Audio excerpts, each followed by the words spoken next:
Good evening, grave robbers, and welcome back to the television graveyard. We are your TV necromancers, Laura Prince and Noah Houlihan. We have come here tonight to examine the spirits of past television shows, to find out which ones could be resurrected, should be resurrected, and which ones should just stay doomed. This is a podcast in which we'll analyze the history, the hype, and the aftermath of shows that ran only one season, or only one episode. Do you mind? I am doing an intro. I leaned on my knuckles too hard and they cracked. I'm not re-recording it. You're using that take. Okay. Don't you have a quote? With me as always is TV's Noah Houlihan, who made himself known already with his loud bones. I pushed too hard on my knuckles. I'm sorry, everyone. Welcome, everybody, to The Push with Darren Brown. This is an Netflix original that is no longer available on Netflix. Yes, it was interesting because it was called Pushed to the Edge in every country but the US. Yeah, where it's just The Push. Where it's just The Push. Based on the novel Precious by Sapphire. By Sapphire, yes. So we wanted to do this because Darren Brown, I believe very soon, is doing the opposite of this show. Where he convinces you not to commit a murder? No. He convinces someone to take a bullet for someone else. It's called The Hero. Okay. So I thought ahead of the opposite of that show, we would do The Push, where he convinces you to commit a murder. All right. So before we do this, since there's a potential murder in this one, there's never been more apropos to pour one out. What do you got there, Laura? Long Island iced tea. A Long Island iced tea? Yeah. Try it. It's a Long Island iced tea. I mean, I love Long Island iced teas. I'm just surprised that that's what you would make. It's a Long Island iced tea. Suspicious. It's a Long Island iced tea. No, it's not. It's something gross. But I convinced you it was, and you tried it. No, you didn't. Because I mentalisted you into trying it. No, that's not what happened. You gave me something gross, and then you made me drink it. It's not gross. What is it? It's the iced tea I drink literally all the time. I don't like iced tea. It actually does kind of look like something's floating on top of it now that I've said something. Well, thank you for that. What do you have? I have the Stay Doomed Push. Stay Doomed has been pushing something for quite some time. We've been trying to convince something to happen. We've been very cordial about this. And we've pushed and we pushed and we pushed and we got no response. So now, I just realized what we're doing here. I'm pushing back. Stay Doomed will no longer be drinking Beatbox. I have the Beatbox alternative, Vibe. It is exactly the same as a Beatbox, except it's a box that's called Vibe. And on the side it says, the best way to vibe on the go, which is a terrible slogan. It's like, this alcohol is really portable. Yeah, that's a little problematic. Yeah, so I haven't tried it yet. Here we go.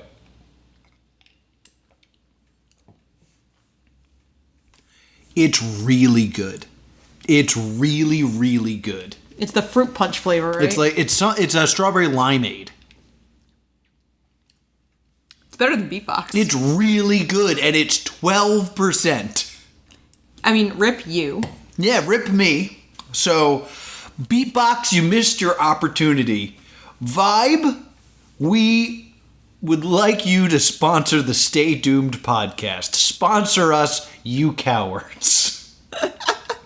We're all about vibe now. I enjoy that our way of trying to solicit sponsorships does not involve professional outreach. It involves the phrase, you cowards. You cowards. Which Coincidentally, is probably why we've never had a sponsor. I don't know. That might be a factor. I agree. It might be a factor. But we're going to talk about Darren Brown's The Push. Yes. So to get us started, I had seen this already. This was Laura's first time seeing this. Correct. And I'm curious, do you know who Darren Brown is? Do you know anything about Mr. Brown? I do not. Darren Brown also had a show on the Sci-Fi Channel that I used to watch where he would do bits of mentalism. And as someone who enjoys magicians and stuff like that, I do enjoy his brand. Okay. Because basically what Darren Brown does is he does a magic trick and then he tells you how he did it and he lies. Okay. One of the things I remember him doing is he would steal people's wallets. But the way he would do it is he would just walk up to them and say, give me your wallet real quick. And then you just hand it to him, and then he'd leave. And the way he would kind of do mentalism on you is he would go up and ask you for directions. And then he would ask you to hold something. And he's like, can you give me directions? Yeah. You don't mind giving it to me? Is the phrase he'd work in. Oh. And then he'd be like, could you hand me your wallet real quick? And then I'll take back my water bottle. Thank you so much for the directions. And he'd walk away.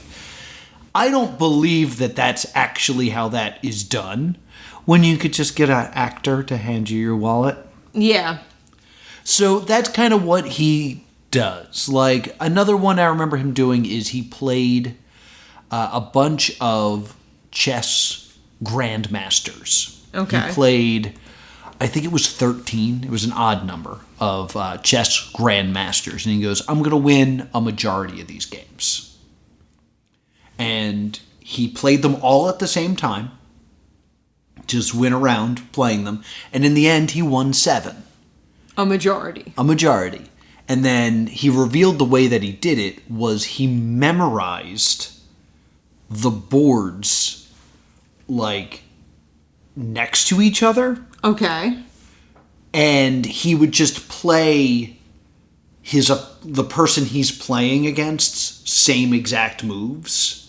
So in theory, he wasn't actually playing the games of chess. It was a round robin? They were all playing each other. He was just doing the moves. Okay. So of course, half of them had to lose, except for one guy who wasn't that great at chess, who he just beat fairly. And I was funny. I don't know if that's how that really happened. So Darren Brown, famously, one of his first specials was Russian Roulette with Darren Brown. Okay. Where live on, I believe it was the BBC, he played Russian Roulette with himself. This I know. Yes. And because he had to get special permission for what he did to bring anything like that into the country. Oh, really? Yes. And gun laws in the UK are extremely strict. Yeah, I'd imagine, compared to the good old US of A here. And people confronted him and said, you didn't really do that. That was a magic trick. And his response was, I like that people think that. I like that makes it mysterious. So basically, everything Darren Brown does, take it with a grain of salt. They were he's blanks. Probably lying to you. They were blanks in that. All of them were blanks? Is that the deal? Yes, but he had to get special permission to get those imported in. Oh. So that's how it was done? Yeah. All right, then. I did a little research. Okay. But in this episode, the idea is, can you be so suggestive to someone that they'll commit a murder? Murder! We get a proof of concept to begin, where an actor calls a barista and pretends to be a police officer and tells the barista, the woman just walked in with a baby carriage, stole that baby. We need you to steal that baby and bring it to us.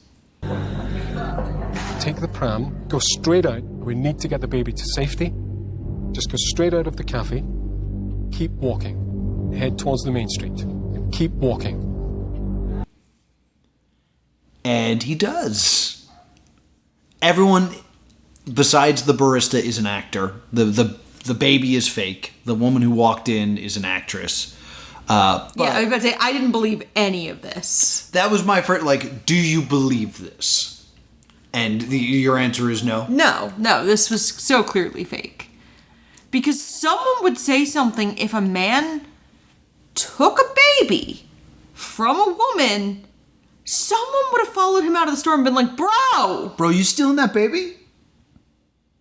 Now, I will say, the whole point of this beyond is it real is for self-reflection and for you to, as a viewer, go, do I think I would have done that?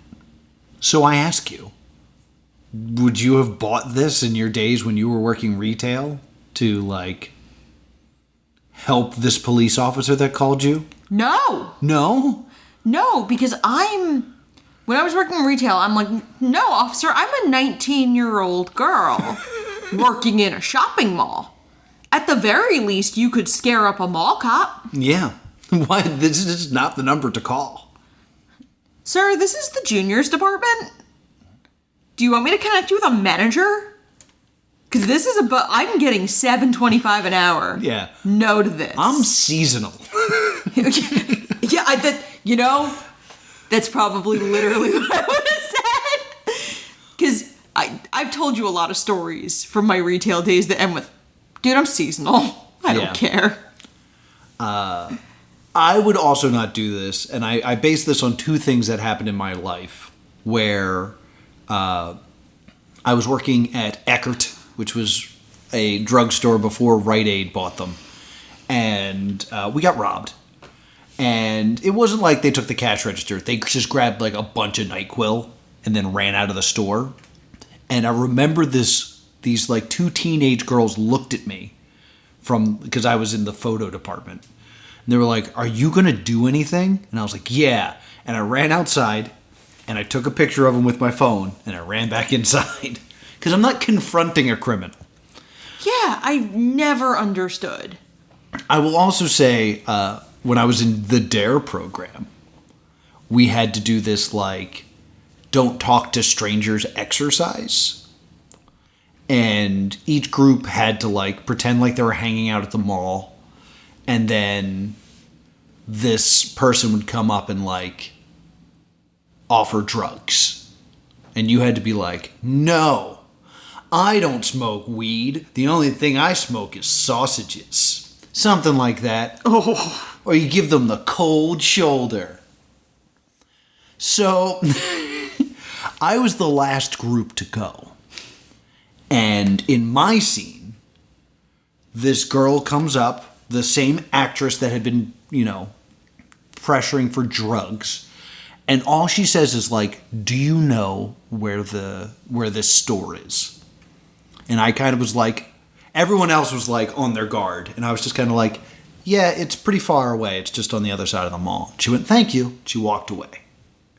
And then a cop rolls up and is like, hey, there's been this drug dealer that's run around. She gave us the description of the woman we talked to.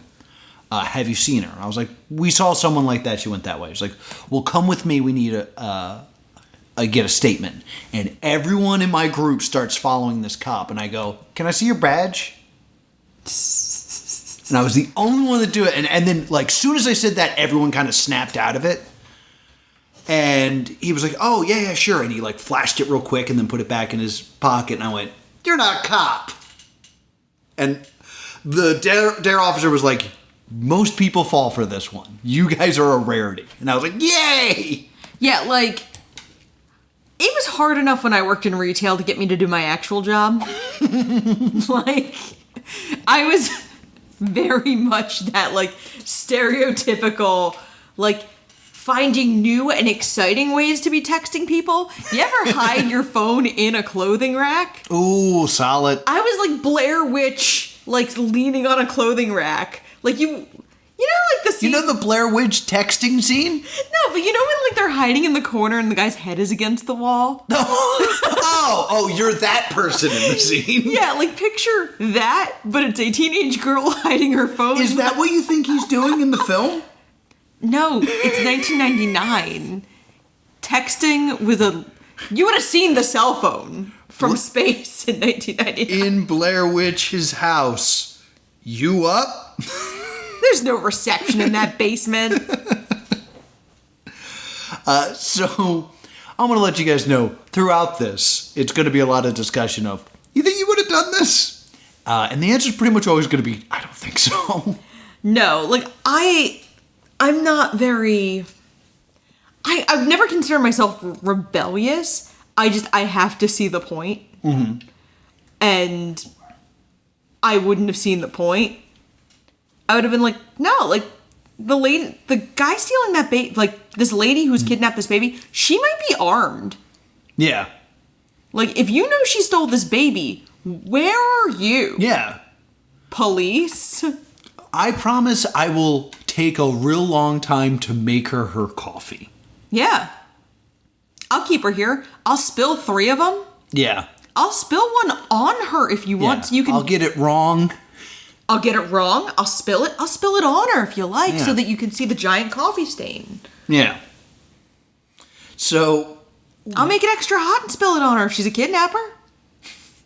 this is then when we get the premise of this show. This is why I'm not very good at things, guys. The premise of this show is Dan Brown is, through the course of an evening, he's hired a bunch of actors and he has this big building.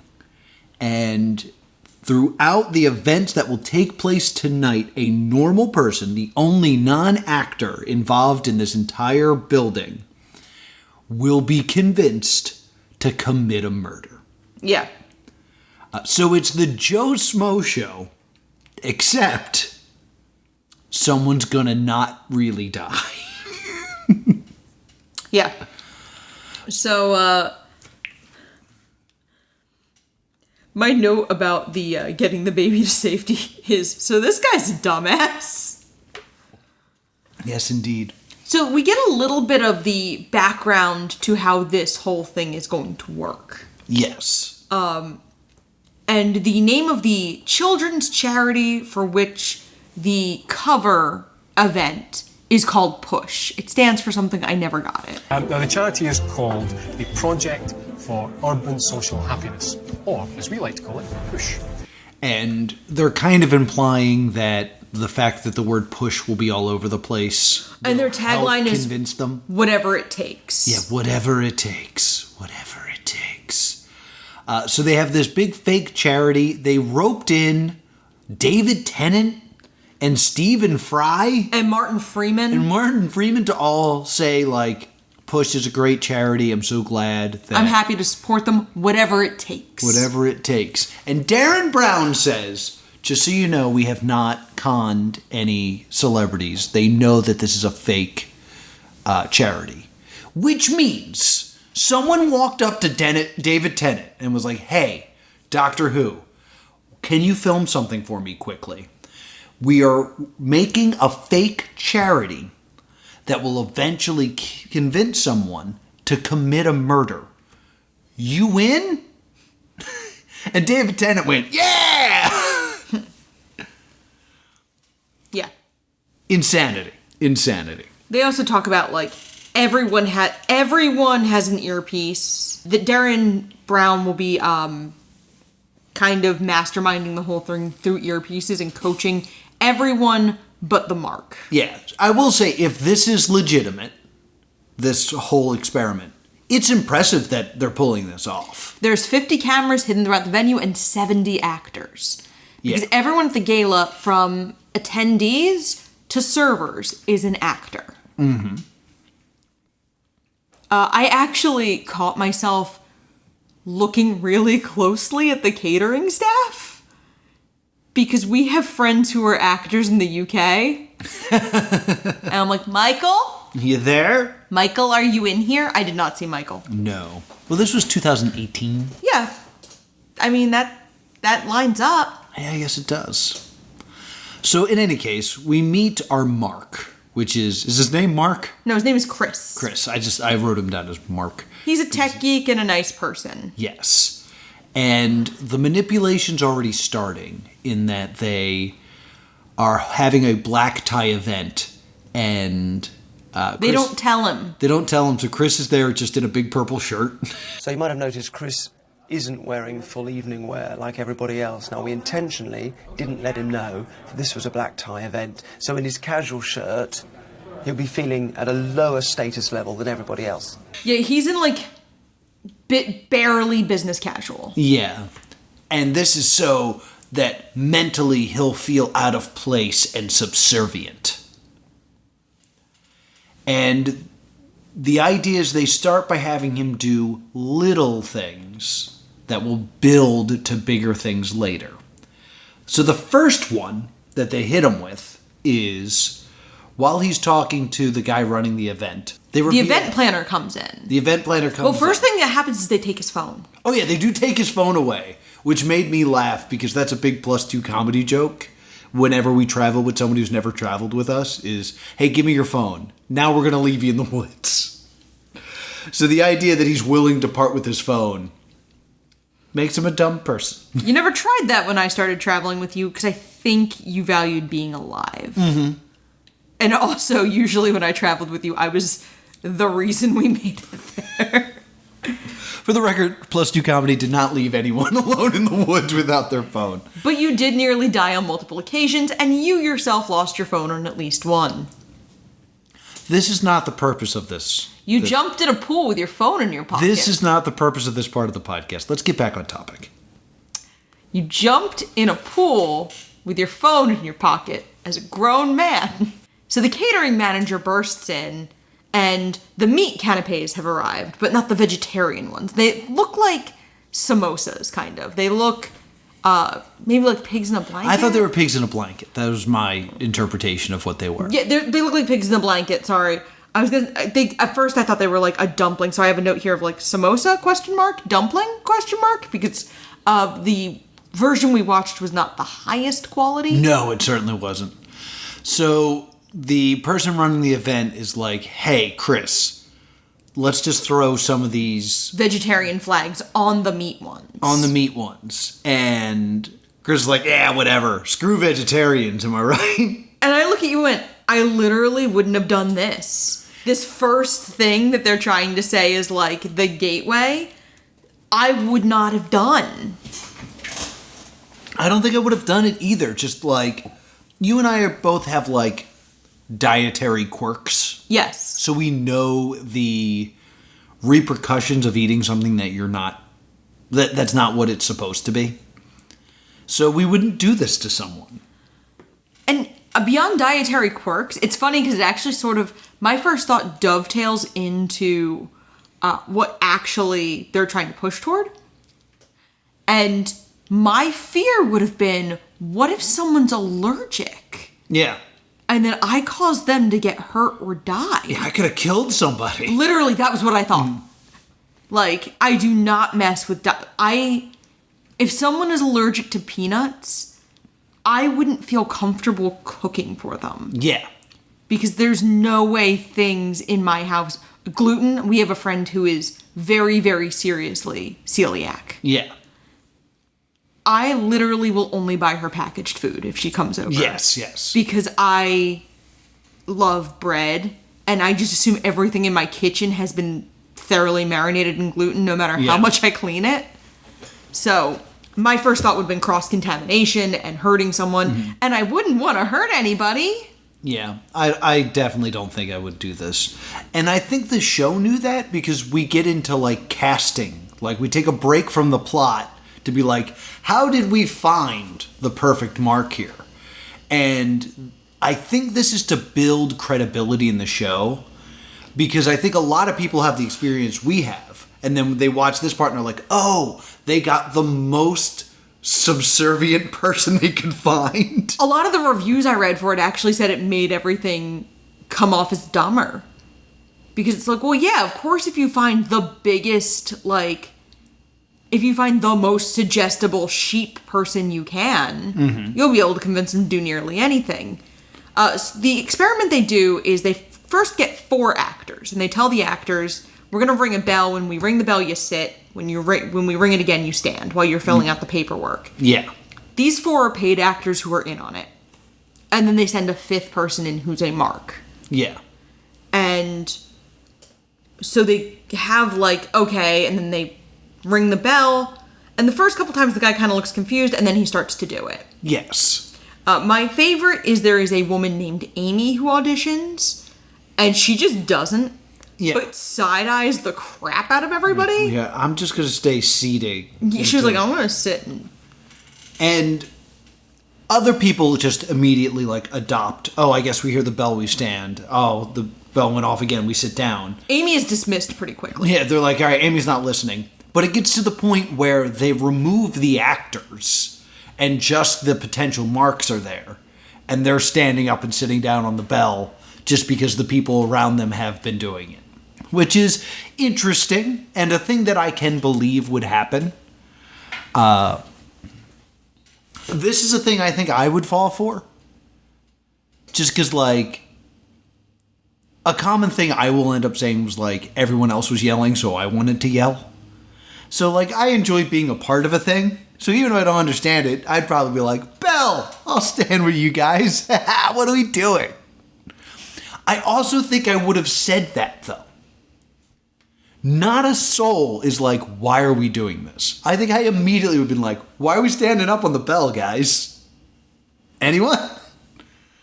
No? None of us have communication skills? Okay.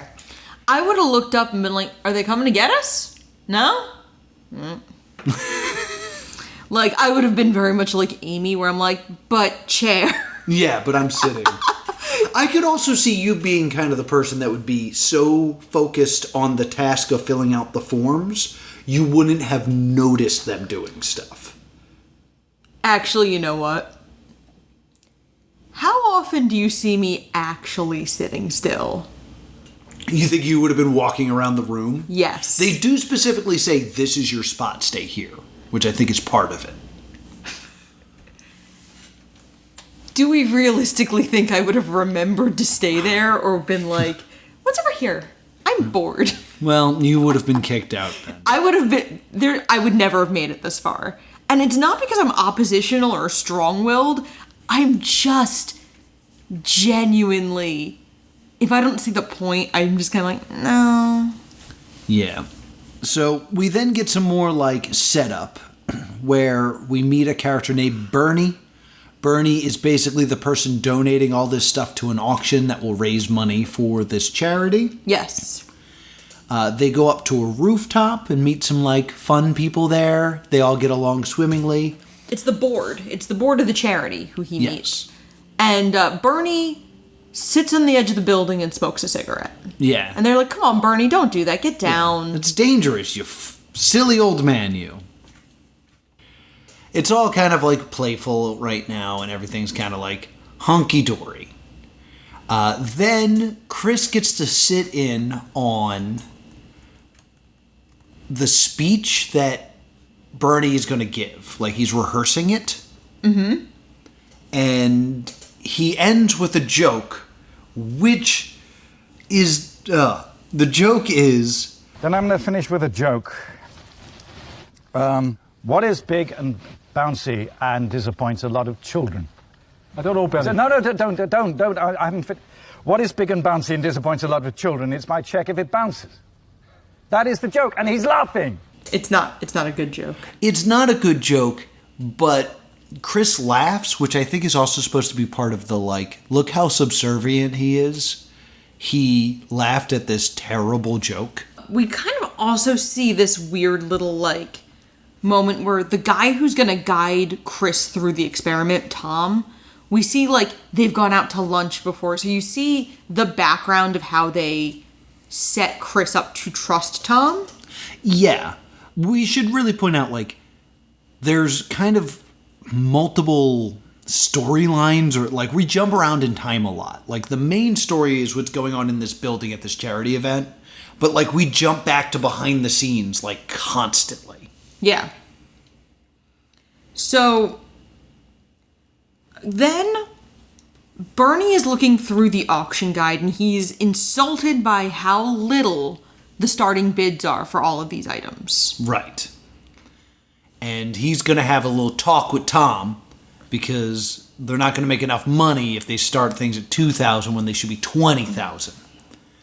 And he starts yelling. There's, like, a few lines that, like, don't make sense that he says. Kind of, like, to imply something's, like, wrong with him. Yeah. And then he clutches his chest and falls to the ground. Yes. And Tom's like, Chris, go get the pills out of his bag or his jacket. And Chris goes running into the other room.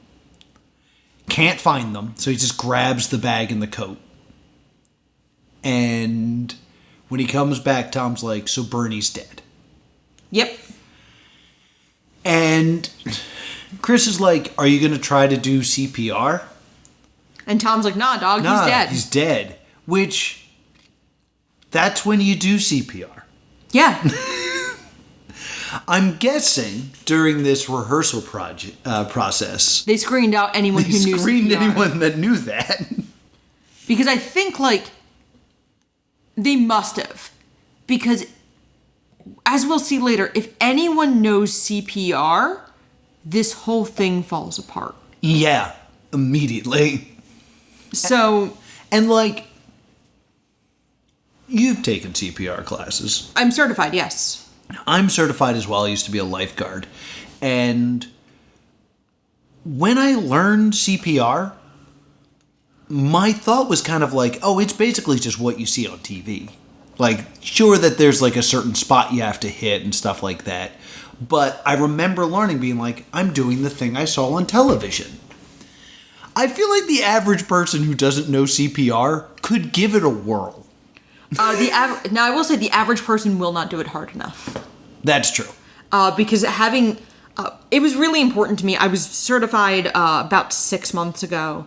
And to me, it was very crucial to do it in person purely because I wanted the practical experience with the dummy. Yeah. And the dummy will, glow red if you're not doing it hard enough and green if you are. Oh, you have to exercise the demon as well as do the CPR? Push the demon out of his chest. His eyes are going red, you're losing him. They do not like when you yell the power of Christ compels you at the CPR class. Ask me how I know. Yeah, I was the class clown in the CPR class, which is never a good thing. That's not a good label. But you have to really go for it. And if he was trained and was going to go for it hard enough, it would have given up the game. Yeah. So they must have screened out people who knew CPR, because it was my first thought as well. Here it is. No CPR? And then Chris suggests it. Yeah, he's like, do you know CPR? He's like, he's dead. So now the story beat is, if Bernie is dead, that's going to really ruin this big charity event. Yeah, it's going to move all of his things into probate. Or it's going to, legally, I don't know. It's going to cause legal issues for all of the stuff he donated. Yeah. Which I don't think is true if he's already donated it. Or, people are going to be sad and leave. Yeah. The crux of this is the kids are not going to get their money if Bernie is dead for some reason. Yeah. So, they're like, here's the plan. We're going to hide the body. And then later, we will find Bernie and be like, oh no, he died at some point after this auction is over. Exactly. So they take the body and they throw it in a trunk. And Chris is visibly shaken. He's taking water and the water spilling. He's like, and they're just going to move forward with this auction despite the fact that Bernie has passed. Yes. So their plan is to make Chris do the speech, pretending to be Bernie. Well, what happens is the auctioneer shows up and says, hi, Tom, hi, Bernie. Just missing, he was told Tom and Bernie are in there. So he walks in and he goes, hi, Tom, hi, Bernie, confusing Chris for Bernie. Yes. So when the auction starts, the auctioneer is all of this is made possible because of Bernie, and points at Chris and is he's really shy, but he's going to give a speech right now. So he's on the spot, and he didn't correct him the first time. So it would feel weird to correct him this time. So, do you get up and give the speech? Or do you ruin everything for these children? Me? Yeah. But besides the fact that you're already not in this situation because you would have been gone forever ago. My first thought is if Bernie is wealthy enough to be well known enough to be a benefactor, I wouldn't do this because I would assume at least some of these people would very much know I wasn't Bernie. Yeah. So no, or I would open with, "Hey, I'm sorry, Bernie's in the bathroom. Yeah. I'm Kate." As someone who clearly loves attention, I totally would have gone up there and been like, "Hey, I'm not Bernie. I don't know where Bernie is. But if Bernie was here, I'm sure he would say this." And then I would talk, and I'd be a showman, and everyone would get happy charity time. Yeah, I think I would be like, you know, Bernie's not here. I think if I knew Bernie was dead, I think I'd be very like, he's not here. I'm trying to think if I would be able to resist being very sus in my wording. Like, I'd probably have a panic attack in real life. Like, I'm making jokes right now that I would, like, be like, you know. I think there's also a good chance that I'm like, Bernie's dead. There's been an accident. We should stop. Yeah, like, I also would have found, I think when Bernie dropped, I think the next thing I would have done was look for that event planner. Yeah. And been like, "Hey, I don't have my cell phone. You need to call the cops." Yeah. Bernie died. It was medical. Yeah. Because right now, like, it was medical. Mm-hmm. I didn't do it. I don't think they did enough. I actually have a moment here where a note I have is they should have rigged the death to be conceivably your fault. Like the vegetarian thing? Yes. Like, it should be resultant from your actions somehow to make this work better. Because I think at this point, I would probably be strict, because at this point, I am innocent and blameless. Yeah. Like, I would even tell a police officer, like, I panicked, I didn't know what to do, so I moved the body. Yeah, I moved the body, and then when I touched his skin, I was like, this is wrong. I think another thing that's missing, and I almost wouldn't be surprised if this is something that's cut from the broadcast that they did do, I don't think the stakes are personally high enough. I wouldn't be surprised if there's a scene that they didn't use where he meets some of the kids. Yeah. And the kids are like, because of this, I get to go to space camp. Or something like that. That would, like, raise the stakes of, like, I can't... Please, mister, I want to go to space camp. I'll go to space camp. Yeah, you needed, like, Tiny Tim. For all my life, I've been just sitting here and I'd eat shoes. And now I get to go to space camp because of this great charity. I just discovered this voice that I could do. I was literally about to tell you, if you ever audition to voice a child, do not do that voice. Oh, you're really happy with yourself right now. Oh, guys, we have to stop because Noah is turning purple. Oh, God. Guys, Noah is so happy with himself. I'm just vibing. You had, like, 3 ounces of that. No, and now I get to go to space camp. I hate this episode. Please let me know your thoughts on this episode in particular, because we are off the rails in Stay Doomed Studios tonight. We gotta kill this guy. Let's go. I don't like this we. We are not off the rails. One of us is conducting a podcast. The other one wants to go to space camp. So, there's a moment right about now when I stop and go, He's pretending to be a dead guy named Bernie. Yes! This is the thing that I remembered. I was like, oh, that's right, the dead body is Bernie. Because of Weekend at Bernie's. Yes.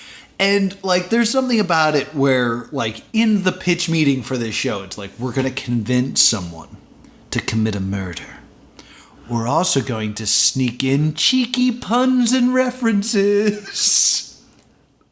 So the first lot comes up, and it is a mystery box that looks exactly like the box that they had just stuffed Bernie into. They just stuffed Bernie's corpse into. So Tom's like, okay, you need to buy this box, and then we will, I'll pay you back for it, but buy this box because no one can see what's in it. And Chris at this point is like, yeah, of course, there's a dead body in that. Let's not have to explain this. So he buys this box. And the auctioneer is like, congratulations to our benefactor. He must know what's in it. And now it's time to open the box. Open the box. And everyone's chanting. If I was one of these people, I'd be like super mad about, wait, the guy who donated it bought it? Can he do that? That seems beat.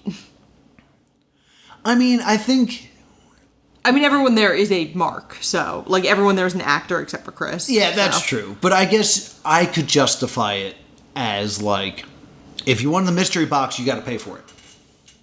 We're here for charity. I wasn't letting this go for $5,000, because I know what's in here. Chris is like, I'm sorry, but it's going to have to stay a mystery. I almost thought he was going to say, if you wanted to know what was in the box, you should have bought it.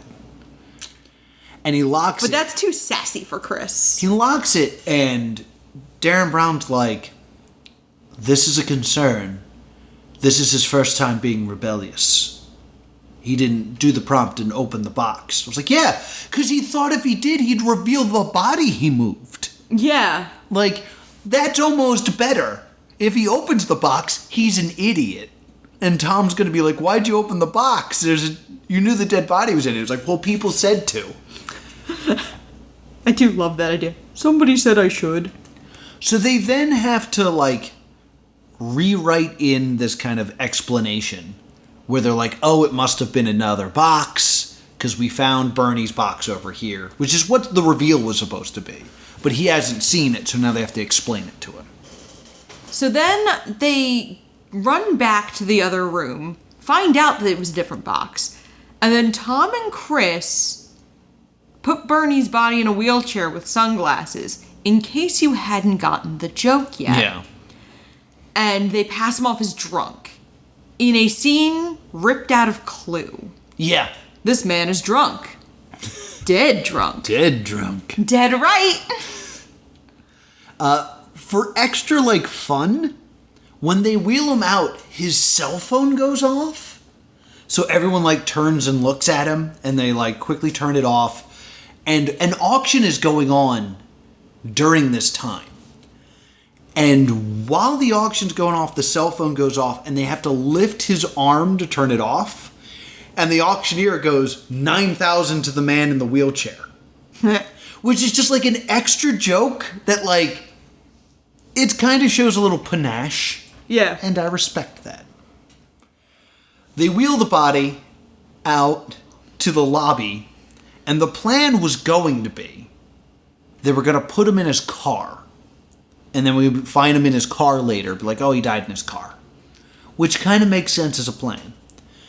But then Tom's like, well, we can't bring the wheelchair out this way because that's a revolving door. And even Chris is like, what? And Tom's like, yeah, I know, it's crazy, right? It's unfair to the handicapped. You could still pick the body up. What Noah's not mentioning is we spend like 5 minutes on the very elaborate corpse dummy, because this is no longer the actor playing Bernie. Oh, yes. This is an extremely elaborate dummy meant to fool Chris into thinking it's a corpse, which is where that CPR would make this all fall apart. Yeah. because it's lifelike, but I doubt they put crackable ribs in there. Well, they do talk about how, like, the special effects guy that made it is, usually this needs to look good on camera. This needs to be fully functional. So, like, we're looking at it and we're thinking about things like bones and veins and wrinkles and things like that. So it doesn't have to just look good. It also has to feel like a body. So they do that. There's not a lot of how Yeah. on that. They do spend a lot of time, like, we molded the actor's face. We took all these pictures for hairs and things like that. Yeah, we got the direction of each and every one of his hairs and rooted it specifically. Yeah. Like, they spent a lot of money on this. Mm-hmm. Creepiest real doll ever. It's weird because, like, they, at the same time, spend a lot of time on this and not enough time on this. Yeah. Like, they really just kind of spend 10 minutes going, this is really hard. But no explanation of what the real solutions were. We gotta throw more hijinks at him. Because some drunks show up. And Bernie's wife shows up. This is later. Okay. I don't have anything about the drunks. Just some drunks show up and they're like, my man Bernie! And they all start, like, hanging out with him. Like, oh, this guy's really drunk. And there's a moment where the drunks are like, let me get a picture with this old guy. And Chris takes the picture and cuts him out of it so you can't see it. Yeah, which they're like, ooh, that was clever of him. He's like, oh, it's good for him. So they can't get him to the garage. So now the plan is to make it look like he fell down some stairs. Yes. No one knows where the stairwell, like no one's going to be using the stairwell, we can find him later. So they dump his body at the bottom of these stairs. And Tom's like, wait a minute. If he fell down some stairs, he'd have bruising. We got to give him some bruising. We need you to kick him. Yeah, it's pretty messed up. And this is another, like, weird moment because Chris is like, I'm not going to do that. Yeah. And Tom's like, he's already dead. It's not going to hurt him. Just give him a few quick kicks. We're going to have to put some bruises on. But there would be, wouldn't there, if he fell on the bottom of the stairs? No, he might have had a heart attack before. It won't hurt him. This is important. It won't hurt him. Look, he's dead. Yeah, that's fine. He's not going to feel anything. Just kick him, quickly. No. Okay. Not once does Chris go, well, then you kick him. Yeah, I would have, like, made him do stuff. Yeah, I've been busting my ass for you, guy I met 2 hours ago. Well, they do spend a lot of time showing how they formed that relationship. That's It's not true. a guy they met 2 hours ago. That's true. They did meet at a business meeting before this, but again, you're a business acquaintance. Yeah. Like, you are not my friend. You are a client. Yeah. Like, ooh, this tip better be amazing. But Chris does not kick him. Yeah, and again, they're like, ooh, he's being defiant. It's insane that it's like, oh, he's being defiant. Oh, I'm sorry.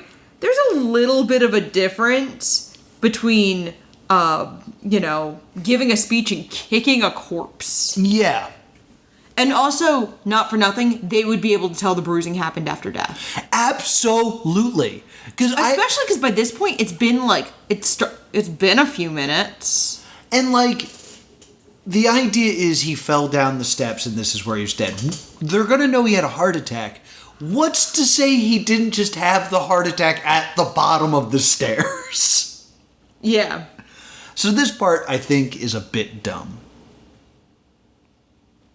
So now, we go up to the roof, and, like, they're kind of just like, it's all behind us now. We've done it.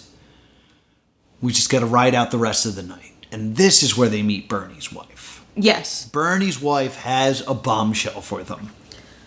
Bernie has a form of what she says is like a sleeping sickness. And he probably won't have an attack, mind you. But he needs to take his pills. Yeah. He needs to take 2 pills to ward off an attack that will give him Romeo and Juliet syndrome, where it'll just look like he's dead. Yeah. Basically, he'll go pale, his pulse will get weak, but he'll just But be not asleep. non-existent. But not non-existent. I think they called it like a narcolepsy attack or something like that. Yeah.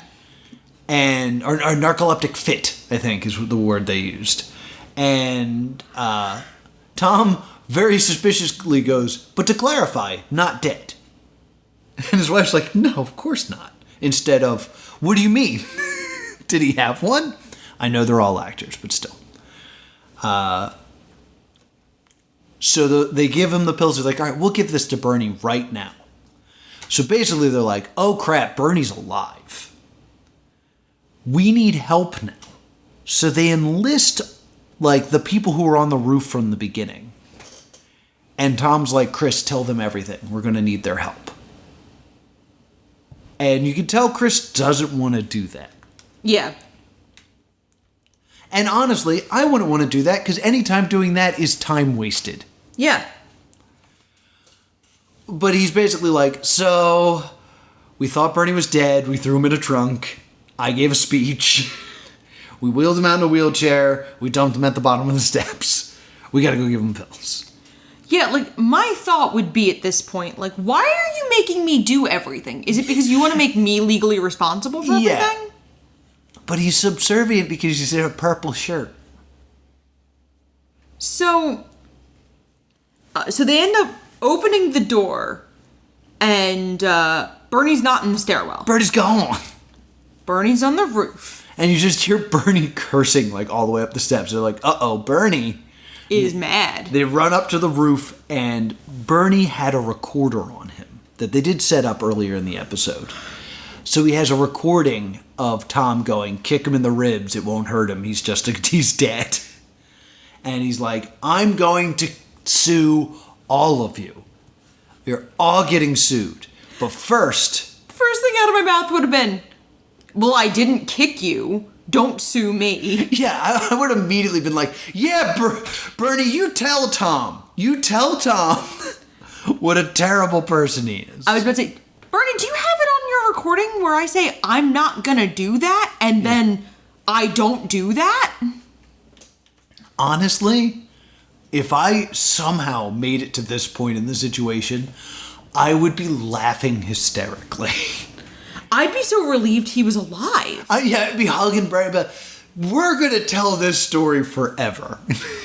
Let's remember what this is about. This isn't about the fact that we thought you were dead, and that we were going to kick you in the stomach, and that we were not going to tell anyone that you were dead for a while. It's about the children who want to go to space camp.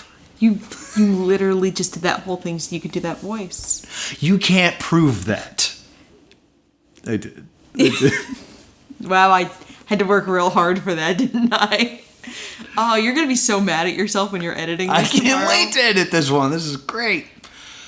So Bernie is like, I'm going to sue all of you, but first I'm going to have a cigarette. And then he climbs Then he up. sits on the edge of the roof with a cigarette. Yes, with his two assistants that are not safety riggers, making sure that this stunt goes safely. So the charity board freaks out at Chris, and then they come up with the idea to push Bernie from the roof where he's currently having a cigarette. Yeah, we didn't have any of these problems when he was dead. Yeah. And they're like, all right, here's the plan. Chris, why don't you go just give him a little push off the building? This man sure did have a recorder on him a while ago, didn't he? Yeah, they're not having this conversation all that quietly. I have this note of, by the end of this, the charity board guy is screaming, do it. Yes. And Bernie should have turned around at some point. do what? And then we also see... You psychos. We also see the celebrity promos again, repeating whatever it takes, Yes, push, whatever it whatever takes. it takes. Put your hand on his back, whatever it takes, and give him one big push. You've got to do it. Whatever it takes. Just go up to him, put your hand on his back, and Whatever it takes. Whatever it takes. do it. Whatever it takes. Listen. Whatever it takes. Whatever it takes, do it. Whatever it takes. Look, either you do it, or you leave. The greater good. Yes. And Chris leaves. Yeah, they're like, you have to do it. He's like, I'm just going to leave. Do it or leave. Do it or leave. I'm going to leave. I'm going to leave. And he doesn't do it, and he walks out, and he opens the door, and there's Darren Brown. He's like, whoa! Darren Brown's here!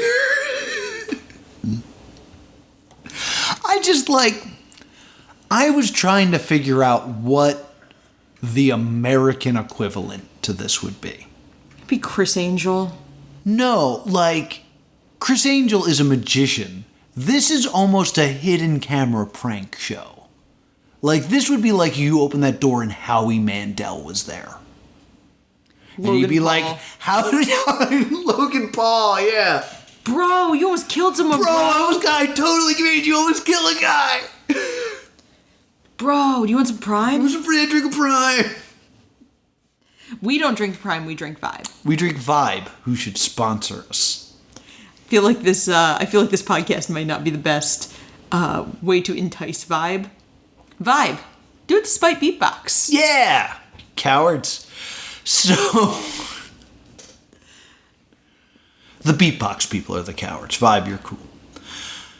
So, they reveal, this was all, none of this was real. These are all actors. We were trying to see if, through the power of suggestion and, all these situations, if you would give in and commit a murder.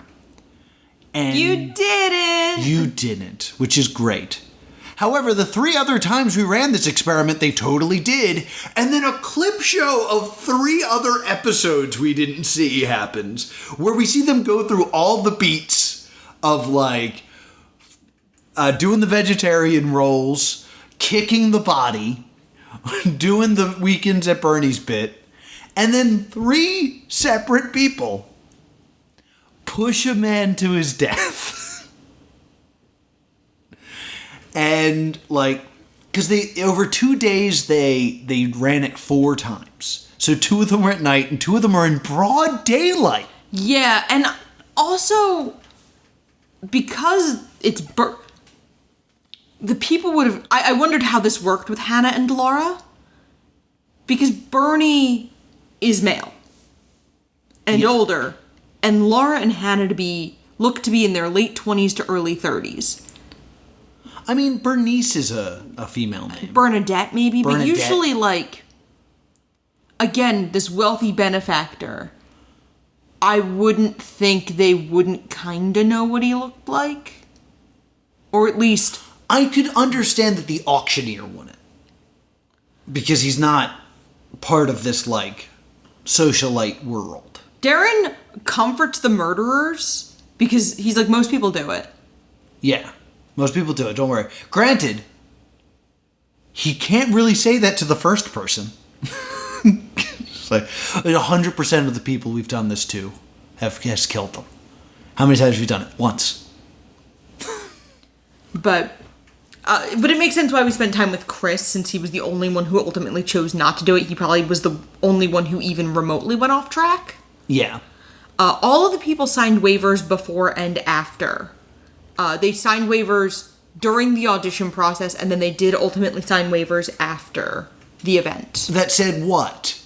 I give you the right to trick me into killing a man? No, that they would permit it to air. Okay. They signed something for after the event saying, yeah, you can air this. Oh, interesting. So in theory, they could have done this more than 4 times, and those people were like, I killed a man. Yeah. Please don't air this. Because one thing I did find interesting is the 4 marks in this, the 4 potential murderers. In the credits, they're only credited by their first name. Yes. And I was like, yeah, I don't think you'd want to put your name out there. I've thought about this, and I really feel like what I would have done in this situation is I would feel like if I left, someone else would kill Bernie. So I feel like I would walk up to Bernie as if I was going to push him and say, your friends are going to kill you if you don't get down. Yeah. Please get down. Notice how I'm on your side. So please get down.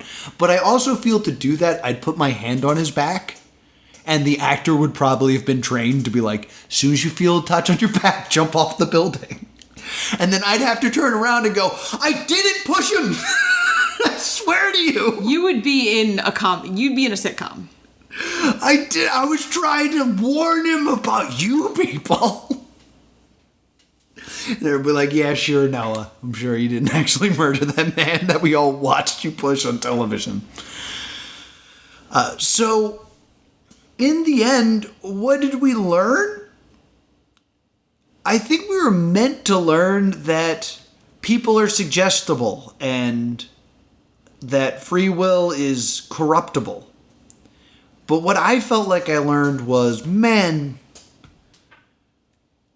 Darren Brown has a 75% win rate at picking idiots. Yeah, now, Chris Kingston, who is the guy we spent the time with, he called it his most embarrassing moment, but not... He's like, I'm so scared and stressed out on national television. How embarrassing. But I guess it can be like lighthearted embarrassment for him because he doesn't kill a guy. He doesn't kill a man. So... How about these other three?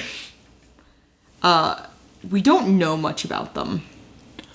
I'm like, my gut feeling when I saw that was, oh, this was supposed to be 4 episodes. Yeah, I could see that. I was like, this makes sense that there would be multiple episodes of this scenario. Because there was enough in it of like variables that you'd want to see how someone else handled it. Because we didn't go over this in detail, but when they're forced to give the speech, the notes they have are incomplete. Yeah. So they have to kind of like wing it. And like one of the instructions is like, tell the story about the banana. So it's like, oh, what's their banana story going to be? But I don't think, after I watch someone kill a guy, I don't think it'd be like, well, let's see if the next person kills the guy. The story would then be, can anyone not kill the guy? Who wants to not kill a millionaire? Darren Brown kept in touch with some of the cast. There's a picture of him from 2018 with Chris and I think Hannah. Okay. And the body dummy, which I guess they just kept. Cool. Yeah, Christopher does not have a very high Twitter presence. He got real into crypto. Oh, you hate to see it. But he, because I was just kind of going through his Twitter account, and he was happy to do the show. Like, he's kind of happy. Like, his Twitter bio was like, I was on the push. I still don't like roofs. And he has a drone business. Like, he does drone photography. Oh, cool. Man, this is... he's just, like, really not a guy I'd hang out with. I'm into crypto and drones. And he retweeted a lot of, like, the responses of, like, we're glad you didn't kick him. You must have... Oh, every other person kicks him, too. Yeah, everyone else kicks him, which is crazy.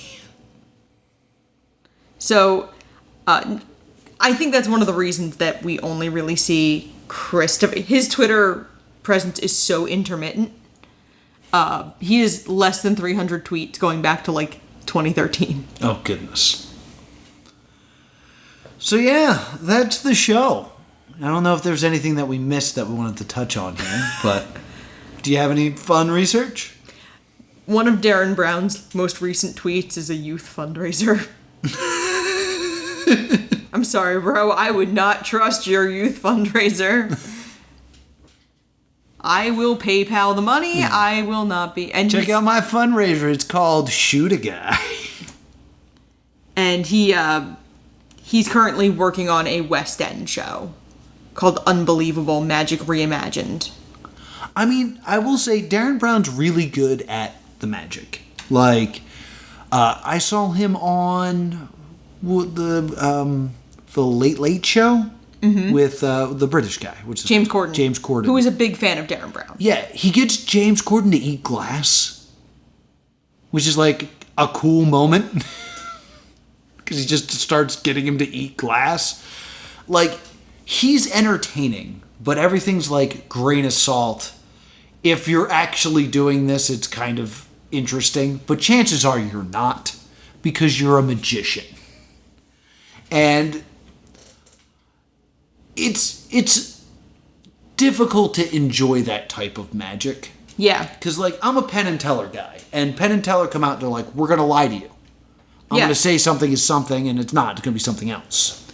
And Darren Brown is the opposite side of the spectrum, where it's like, I'm going to do something, and the reason I'm able to do that is because of my magical powers of mind control.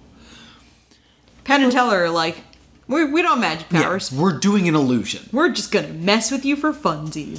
So, like, it's very interesting, like, ideas of magic, of going out there and being like, I'm about to do a magic trick, versus I can actually do this. Because to me, the fun of magic is being like, how did he do that? And Darren Brown is like, I'm telling you how I do it. Magic. Powers. You know, different philosophies. I wouldn't say that what he's doing is wrong or harmful. It is just entertainment. It's just different philosophies of how comedy works. Yeah. Or magic works. I figured that's what you meant. I just wanted to make sure that the gravediggers at home knew that was what I meant. So, is it verdict time? Yep. So for me, it is an interesting thought experiment, but I kind of got Superstar USA vibes, where, like, we are building to this one moment, and then that moment's not It's that very great. anticlimactic. Yeah. I would say in terms of... I'm going to ask this question to you a few times, actually. Stay doomed or stay tuned. In terms of, is this show worth watching? Is this a stay doomed or stay tuned? For me, it was a stay doomed because I had a hard time getting into this. Mm-hmm. I couldn't invest myself. I just felt like once they showed that casting where they were like, we found the biggest sheep we could, I couldn't get into it because I was like, you pre-screened this so heavily that it doesn't feel like a normal person. It kind of feels like you went chasing for the ideal mark, not Joe or Jane average. Right. I agree with that entirely. And I think that's kind of the point. Yeah. Because I think that does something for us as the audience member to be like, oh, it adds credibility to the show. Because it's like, it's not an average person. It's a person who would fall for this. So for me, I think as a curio and just kind of like an interesting thought experiment, I think it is a stay tuned for me. That being said, would you want to see the other 3 episodes? No. Yeah, me neither. Because I feel like they'd be very repetitive. Yeah, for me, I think those are stay doomed. I think this was the way to do it. I feel like it's an unrepeatable premise. Yeah. Really. I guess you could have people murder people in different ways. Yeah. But what he's decided to do, because it's not a repeatable idea, is to do the opposite with this show, The Hero. After seeing this, do you have any interest in seeing The Hero? No. Okay. I don't find this type of magic enjoyable. Okay. It's just not my thing. Okay. I do enjoy Darren Brown. I would say I'm more of a Penn and Teller side of the spectrum, but like I don't like to ignore the other side of the spectrum. I think I'd be interested in seeing The Hero, but like all in all, I don't buy this. No, I really didn't find myself believing all of it. Yeah, like gun to my head, everyone's an actor, in my opinion. Well, they also were casting. Yeah. So these were people, and I hate to say it, like, actors, for the most part, are a little desperate. Yeah, have you ever eaten with one? Yeah, thank you, the producers. But I could see them being like, oh my god, I'll stand up and sit down, please. I'll do a trick. I'll roll over. Please give me a part. Yeah. I'm hungry. I don't care if it's vegetarian or not. So yeah, I would say that overall, It was fine. I think I'm curious in seeing that hero, but like more of just the idea of if this is real, the amazing production that it requires. Yeah. Because like I really enjoyed the Joe Smo show, which was the reality show that was entirely fake, except for one guy. Just because of like how difficult that was to pull off. So I'm interested, but like, will I get around to it? Probably not. I still haven't seen the Mario Brothers movie. Yeah, same. So, thank you so much for listening. If you want to support the show, check out our Patreon, patreon.com/plus2comedy. And if you join that, you can join our cool little Discord and help decide about future episodes. We're going to have a poll out going very soon. And thank you to Matthew for being a super cool patron. Laura, what are we doing next week? So next week I'm surprised you bounced this question to me because you weren't gonna tell me at first. At first I was not going to tell her it was going to be a mystery trip. But in the end, I told her I was a little worried that, one, she wouldn't be excited, which I was super wrong about. And two, that like I needed her touch to make sure that we have a good time because she's good at planning. So we will be covering our trip to Baltimore that we took recently for I was going to say the Museum of the Moving Image because that was the last place this exhibit was. But we went to see Jim Henson's Imagination Unleashed. It's awesome. So we're really excited to bring you our report on that. Yes. And also, where can people find us? You can email us at thestaydoomedshow@gmail.com or on Facebook and Twitter @StayDoomed. And if you work for Vibe and would like to sponsor this show, I'm at +2comedy on Twitter. And if you want to go to space camp, I'm at Priorities. Until next time, stay doomed. I want to go to space camp. Stop it.